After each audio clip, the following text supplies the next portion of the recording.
Hello. The cast chat you will see in a few moments features the incomparable Warren Kelley. A few weeks after we filmed this episode, Warren died of cancer. We at Riverside Theatre are heartbroken at the loss of this talented man, but we will always remember his brilliance on stage and his kindness and generosity offstage. Welcome everyone to another edition of Riverside Theatre Cast Chat. Cast Chat is the opportunity where we get to meet and talk to some of the performers and directors who've worked on our stages many, many times. And today we are so privileged to have a brilliant actor, Mr. Warren Kelley. How are you, Warren? I'm fine. How are you, Oscar? Just wonderful to see you. Now, one can say that, Warren, you are the living history of Riverside Theatre because you've been coming here regularly since the 94-95 season. That's true. So you've seen how this theater has grown tremendously. So thank you, first of all, for taking some time to talk to us. And let me list the shows that you've been in because people will be very impressed. Run for Your Wife, Whose Wife Is It Anyway? Someone Who Watch Over Me, Cash on Delivery, Art, The Complete Works of William Shakespeare Abridged, Sleuth, Moonlight and Magnolias, It's a Wonderful Life, a radio play, The Producers, Vanya and Sonia and Masha and Spike, and The Mystery of Edwin Drood. Now, on a personal note, I came in 2005 and Sleuth was the first production of that season. And I was so enamored with your acting ability on stage, but your generosity and kindness off stage was really something very special. And I can see why Alan Cornell, the producing artistic director of Riverside Theatre, has you back very often. Thank you. Thank you for that. I appreciate it. And it's been an extraordinary journey. And I feel privileged and lucky and blessed that I've had this relationship with Riverside Theatre, which I consider to be one of my artistic homes. It's been amazing. Well, it is a home. You are family. And since the 94-95 season, I'm sure you've seen this theater grow in so many ways. Well, it's extraordinary how it has changed. I remember the lobby was smallish but beautiful. And one of my earliest memories was going into the lobby in the first week of rehearsal and just making my way around the theater and checking my surroundings.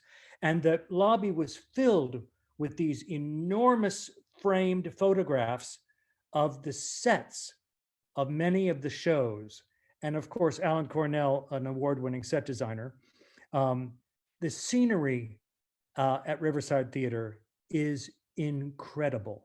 And the storytelling is incredible. For Sleuth, for instance, it looked like a Tudor mansion had been moved onto the stage of Riverside Theatre. I mean, that's how extraordinary the scenery is at Riverside Theatre.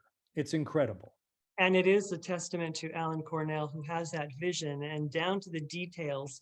And of course, not only bringing plays that people want to see, but bringing the performers such as yourself that people love and enjoy watching over and over again. Now, one of the brilliances of Alan Cornell is the fact that he's often stated that theater is not just the big musicals, the special effects, the razzle dazzle. It's also about the intimate performances, the thought-provoking plays. And in the 94-95 season, he created Riverside 2, which focused on the power of the piece and the performers. And you were part of that first inaugural season with Someone Who'll Watch Over You. Yes. Someone Who'll Watch Over Me by Frank McGinnis is a powerful, funny, intimate, staggering, heartbreaking play, and so literate. At that time, the Children's Theater was converted into a small black box. And if I remember correctly, we could only play one long weekend. That's all the audience he had to draw from for that kind of material at that time, which is such a testament to Alan because he did the material anyway. And that play is so powerful and it was such a moving experience to be a part of it. And I played opposite the wonderful late, great Graham Smith, and started a wonderful relationship with him. We played opposite each other in Moonlight Magnolias and other things. But that first season of Riverside 2 felt important because he was building something. And he opened with Oleana and then Someone Who'll Watch Over Me. And if you know those two plays or anything about them, you know these are really challenging works, and that he was bringing to his audience. And that's a testament to his artistic vision. Absolutely, and he has continued to grow the audience so that now we have 2 weeks worth of run, and in many instances, every performance is sold out. So Yeah. He has grown that program into something that's really very, very special. And you being part of it, being part of the inaugural season, you've played many times in the second stage space. Yes. But you've done dramas, you've done musicals, you've done comedies here. And one of my favorites, one of my absolute favorites, was The Producers. And your role as Roger DeBreeze, the outlandish director who creates this hit show from chaos, in essence. Well, playing Roger DeBree was really an incredible experience. First of all, the material, the producers, the musical, is Mel Brooks adapting his own brilliant film. The material is satiric, but it is a love letter to the theater and really to friendship. The thing about playing Roger DeBree was, to be very honest, as an out, gay, married American actor, certain roles, outrageous queens, if we would call them that, are difficult to play. I might not play. It might feel objectionable to me. Roger DeBree is an outrageous, outlandish character, but he has absolutely no apology for who he is. And there is no judgment about who he is. The lead characters, Max and Leo, are shocked. They don't know quite what to do with it, but there's no judgment. There's no laughs at his expense. There's laughs with him and the joyousness and his love of the theater. And it's very clear that Roger DeBree does not have a jot of talent. But he doesn't know that. For him, it's all about the love. And ultimately, it's about friendship. And of course, in that particular piece, I got to play opposite Jeffrey C. Wolf, who's a very, very dear friend, who I've gone on to do many other shows with. I have often told the story that Jeffrey and I met doing The Producers. So we met playing these two outrageous, outlandish, gay lovers. And the next thing we did just a few months later at Aero Rock Lyceum was Boeing, where we played two bozo skirt chasing straight buddies. And that was the beginning of an incredible friendship. And The Producers was amazing, and in a beautiful production, and So much hilariously fun. funny. Yeah. So much fun. And it was a huge success here. The cast was amazing and Yep. fun and wonderful to watch on stage. But like you, they were just wonderful to be off stage with as well. Yes. Another favorite of mine, Vanya, Sonia, Masha, and Spike. That's a tongue twister. Yeah. And you played the same character pretty much throughout this play. Yeah. Well, the thing about Vanya, Sonia, Masha, and Spike, of course, it is based on Chekhov's Uncle Vanya. And both the source material and Durang's brilliant play that he wrote, adapting or taking that material as a leaping off place, is the fact that everyone in the audience can relate. These siblings are outrageous. And yet I can't tell you how many people came to me and said, oh, she's my sister. She's just like my sister. Oh, yes. Oh, and me, Warren, I'm the adjusted middle child in my family. And that's what Vanya feels like. He feels like, and he has tremendous problems. He's also a gay character who is not out, who is filled with self-loathing, who has no security about who he is or how to express himself, which finally gets released in a 10-minute monologue at the end of the play, which is the play is sort of famous for that monologue.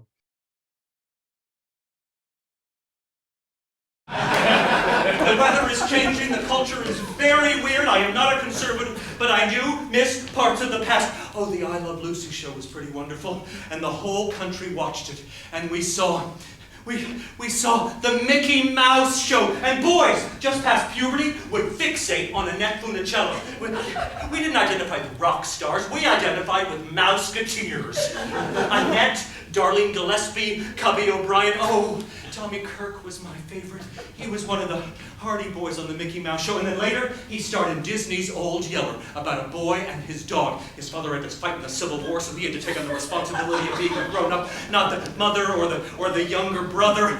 He initially didn't even want the dog, but then he bonded with it. And at the end of the movie, Old Yeller gets rabies and foams at the mouth, and poor Tommy Kirk had to shoot his dog, crying his eyes out as he does so. It was a traumatic moment in our national past. I always wondered what happened to Tommy Kirk, so I did a Google search, and I learned sometime after he was in Son of Blubber, Walt Disney found out he was gay and fired him. He dropped his contract. Meanwhile, Tab Hunter was gay, and his studio just saw to it that he went to pretend dates with starlets. They didn't fire Tab Hunter. They starred him in movies opposite Sophia Loren, for God's sake.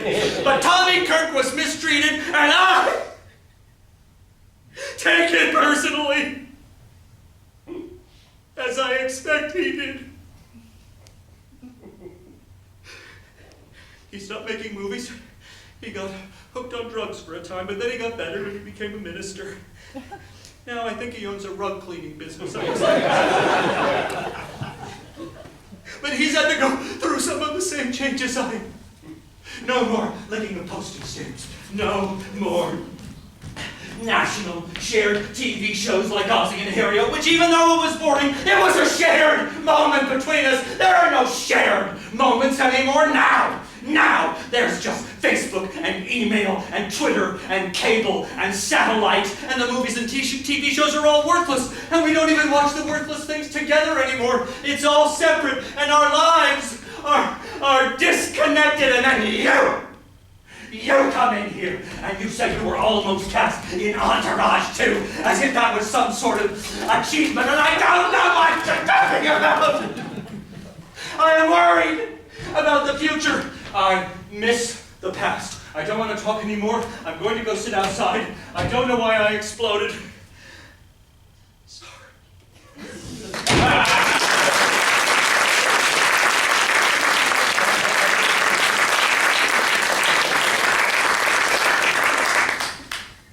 Wow. What's up with him? That was a major flip out. He is sane despite his circumstance.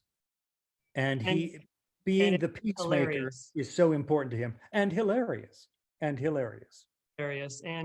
it played the second stage, the Waxlax stage, and it fit the room so well. Just as Vanya, Mystery of Edwin Drood, which was the last production you were here in, also played that stage. How does it feel to be so intimate, so close to the audience? Well, with Edwin Drood, and I know you've talked to DJ about this also, but much of the credit for that production goes to DJ. First of all, his casting. The cast was so extraordinary and so well cast. But also, and I don't know the backstory on this, whether this was DJ's idea or Alan and DJ's idea, to set it in a cabaret setting. The thing about Edwin Drood that people love so much and that makes it so unique is the audience participation aspect of the piece. The last third of the piece employs the audience and their opinions and their votes and their input. So to have it be in a cabaret space, well, when you go to a cabaret, the audience is already a community. Very often, if you go, you sit at a table with other people that you don't know. Maybe you're having drinks. You're already becoming a community before the play even starts, which is so important to the success of The Mystery of Edwin Drood. Also, that production was the first production of the 10 or 11 man version, where DJ had cut it down. And I was in the original reading of that in New York with Sally Struthers and Brian Darcy James and a bunch of other great names. And I played the chairman then. And he was just, and Rupert Holmes was very much a part of that process. And we put it on its feet and it worked magnificently. And DJ took it to the final place and it worked incredibly well on the Waxlax stage. And the intimacy was a huge part of why it was so successful. There's just no question. There is no question. And the fact that you mentioned that the audience was part of the show, but you've also mentioned earlier the fact that you really create a bond with your castmates. Yes. And it's a bond that lasts forever. Yes. We were like a family. There's no question. And not every cast does that. That doesn't mean to say they don't work beautifully together, but there was a kind of intimacy. Also, because the material is so challenging, because the ending is always different, you have to be incredibly tuned into each other. So I think the work affected the relationships, and the relationships affected the work. All to the good. All to the good. Well, Warren, I'm sorry that our time has come to an end. When we make Riverside cast chats an hour and a half long, we'll be able to touch each and every one of your performances because you have such a wonderful wealth of knowledge and history with the theater. And we are so grateful for the time that you've spent here. We are so grateful for the smiles that you put in our faces, with the thoughts, with your acting abilities. We are thankful for everything that you have done. Love you, mean it. See you soon. Thank you, Oscar. Great to see you. Great to see everyone.